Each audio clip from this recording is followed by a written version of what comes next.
Beyond cheap tricks, voice as essential holistic foundation. These concepts are part of a textbook, Art from Your Core, that will be published by Intellect Press in February, March of 2024.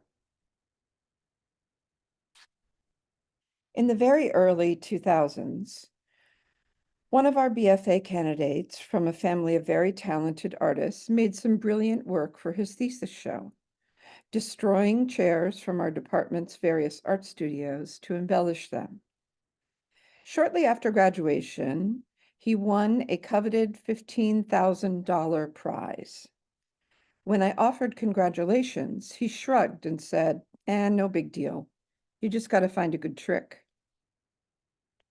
After his trick ran its course 1 to 2 years later, he ditched art making because, quote, he could make more cash selling yachts than art. Beyond illustrating the potential consequences of the art world's often unwarranted obsession with youth, his comment revealed an ideation-based stance, namely that the artistic goal is to simply come up with a great idea. Other disciplines, such as marketing and design, have taught ideation as a learnable skill for quite a while. It is more easily incorporated into other disciplines because ideation involves formulaic steps to solve a specific problem. Ideation is poking at various parts of your conscious brain, hoping for an unusual synapse connection to give you a eureka moment, and the problem is solved. Yet, in fine art, the goal is ongoing, innovative personal expression in an undefined, maybe even previously unimaginable form, one that is under no obligation to pander for committee consensus of greatness. If you think of artists you admire, their process is likely not endless flashes of inspiration, but an ongoing, often research-based investigation into their areas of interest, sustained and grown organically over a lifetime.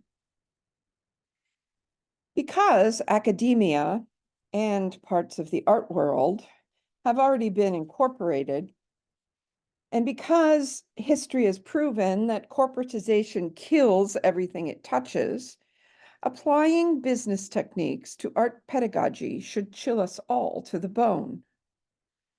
Corporations, with their profit-driven standardization, obfuscation, consensus building, and aversion to risk, are the enemy of art. I suggest we aim higher, or should I say deeper. Cultivating our students' artistic voice needs to be an essential element in every art curriculum. Artistic voice is the most critical component of creative practice, yet it is largely left to chance in most programs. While some schools do address ideation, generating concepts for a work or even a series is very different from building and refining an essential visual voice unique to each student. Currently, when students do develop some semblance of an artistic vocabulary, it is often cobbled together in a cursory fashion, as a variation on a favorite artist's work, an extension of an interesting prompt from a professor, or a response to the last critique comments. Over the course of their entire art education, we essentially throw suggestions at them, hoping one will stick. But they need more than just a stopgap of good ideas to get them through their thesis show. They need to know how to build and sustain a lifelong cycle of research creation. It is obvious that what we have been doing is not working. There are 5 sessions in this conference alone focused on how to generate ideas.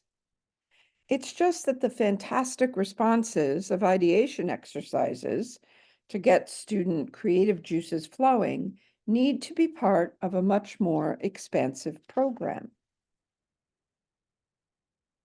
So many departments have broken down their limiting barriers between disciplines, and voice is just one aspect of art making that carries across mediums. So it feels especially absurd that we have not yet made visual voice development a keystone of every foundations program.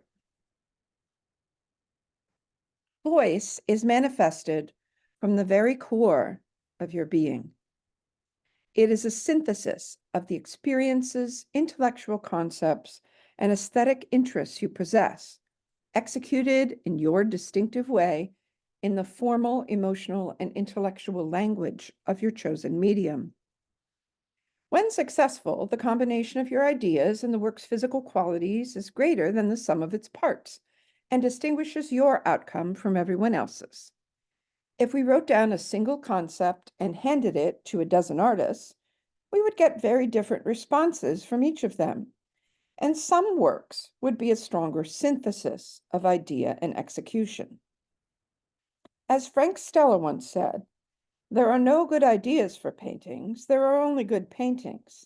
A painting is the idea. The art that we recognize as having singular identifying features, those formal aspects that allow us to immediately see a work as an Amy Sherald or a Kara Walker, came to these artists as part of a searching process to articulate their specific and singular vision. Our voice comes from tapping into the depths of our own consciousness, then distilling the most powerful aspects of that awareness. Voice also expands and deepens over time.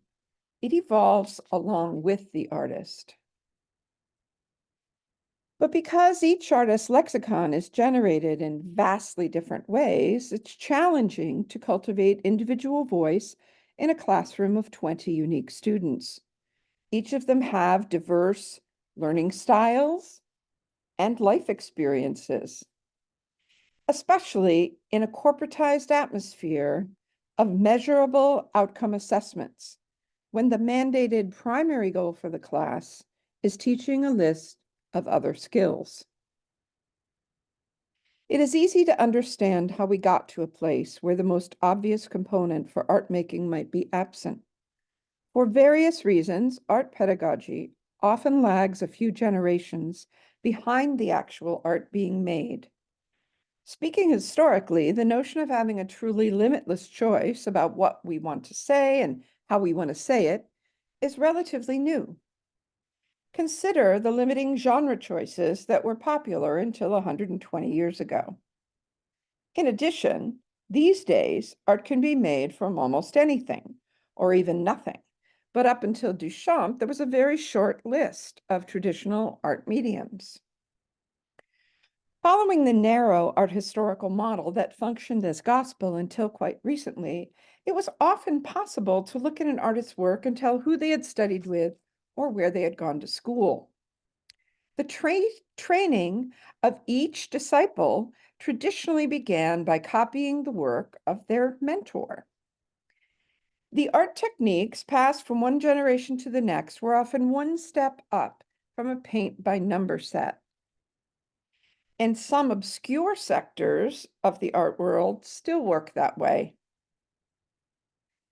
Art history has been a false and myopic narrative of European patriarchy, complete with fathers of Impressionism, Cubism, etc. The ego involved in gathering a large following of art pupils to carry on your technique was comparable to urinating on as many trees as possible to mark territory. For young artists to find their true voice, any vestiges of protege artist as echo of the master need to go the way of simplistic linear art history. Our students, with their distinct identities, sensibilities, and artistic journeys, need more than makeshift and provisional starting points for building the foundation of their voice. We are sending them out to build an art career, but the most critical bricks are missing. Years ago, I somewhat inadvertently cultivated a methodology to fill in this foundational gap. I have refined this process over the course of 2 decades. The result is a guided journey to unearth and then intensify the work that each individual alone was born to make. Beginning in the late 1990s, when I think most of you were in elementary school, I was BFA director at Florida International University, a research one state school with an art department that looked very different than it does now. I sought this position because my grad school department head pronounced this faculty, quote, a bunch of renegades, unquote. In those days, we held spring review each year, a weekend-long full art faculty marathon critique of every art major, approximately 10 to 15 minutes for each. At the end of one particular review, I became worried about our law students. After delving into their works, formal and technical issues, there was never enough time to plummet the depths required to refine their concepts, a problem that was echoed in some foundation courses. As a result, many students were stuck, repeating cliché or uninteresting subject matter. I could tell from their faces that the faculty recommendations had only occasionally illuminated a path forward. Yet many would simply follow these suggested directions to get themselves through the program because the professor's ideas were better than none at all. I could clearly see a "what's wrong with me" look in some of their eyes. They were feeling like failures because they could not generate their own ideas, yet no one had ever taught them how. So I first wondered how to devise a universal system to guide each of them towards producing their own compelling concepts and relevant formal language for the work. Better yet, how could I facilitate a process to help them find a more permanent voice, a sense of artistic self that was resonant and unique to them? Ideally, they would build a self-sustaining practice that would evolve along with them to continuously feed their future work. I began fantasizing and joking to colleagues over beer about an immersive weekend-long boot camp for students making bad art. Their frustrated teachers would refer them. I would get to play drill sergeant, destroying sappy paintings of silhouetted Barbie and Ken couples, wizards, Jesus, and of course, sculptures of nubile naked women unencumbered by head or limbs. Yet the more I mused about it, the more possible it seemed. It would have to be an intensive reprogramming. First, we would drive out the bad art juju, examine and strip away any limiting concepts and psychological obstacles holding them back.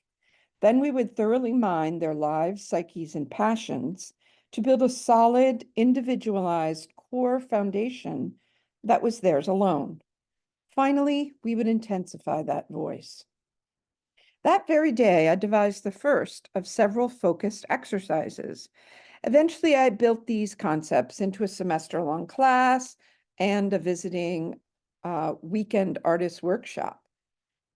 For the next 20 years, each time I read another artist biography or book on creativity, whenever I saw an inspiring lecture or discussion, I added notes and tweaked exercises. It soon became obvious that this process had to be a holistic one. It was not enough to teach them how to find and maintain their voice. We cannot generate deep, meaningful work unless we cultivate a deep, meaningful life. A holistic approach requires that we enlarge and intensify our way of being in the world.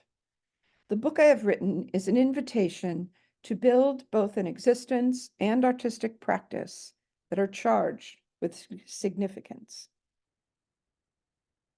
Students need to understand how aspects of contemporary culture can work against finding authentic expression.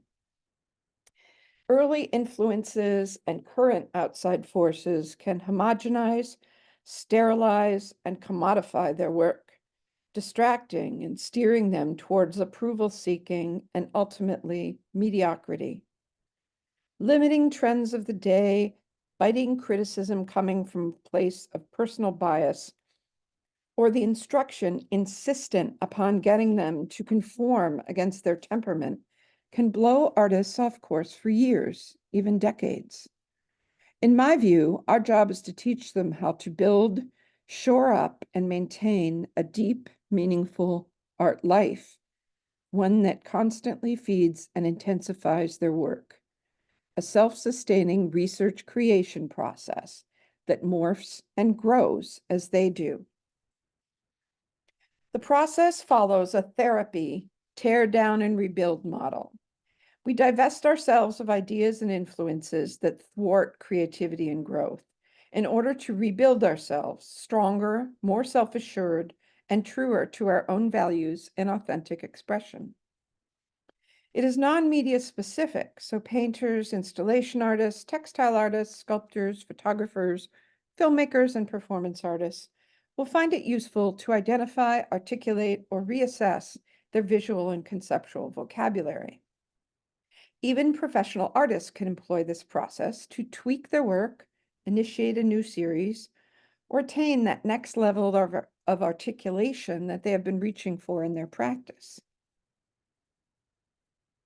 So this is the working title, although I still secretly think of this book as Bad Art Boot Camp. Each chapter contains corresponding exercises. The Art You Were Born to Make explains the difference between superficial style versus voice, between having a good idea or finding a cool technique and developing a knowledge of who you are to build a language that belongs to you alone and create art that only you could make. How to Listen to the Universe gives examples of great artists who cultivated the openness to hear and respect their inner voice, the one that they eventually realize knows better than they do. It turns out that we are often the ones standing in our own way. We thoroughly examine every one of the obstacles that can interfere with finding authentic expression. There are times, for example, when the art world may pull us away from following and growing our own voice. There are times when our family, partner, or society at large may challenge our life choice or unconventional value system. Genius filmmaker Werner Herzog's brother still tells him to get a real job. We examine the many aspects of living in a culture that clouds and devalues deep meaning and thought. With meaningless distractions, capitalism run amok, devaluation of education, irony, and cynicism. We review our ideas about what good art is, where those ideas came from, and how we may be limiting our creativity today. We look at who we are trying to please and why, and dive deeply into how social media approval culture makes our art stale. We list all the ways that our work can fall short of our aspirations for it. 25 years of teaching undergraduate and graduate students have given me tremendous insight into the places where artists often get stuck.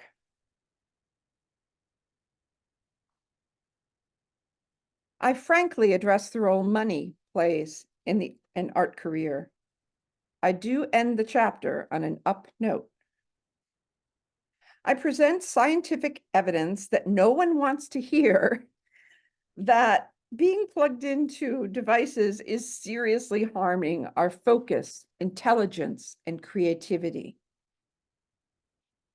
I devote an entire chapter, one that is bound to be controversial, to some of the corresponding neurological, emotional, and psychological challenges that can often accompany creative gifts and how to navigate them, because no one presently guides students through this.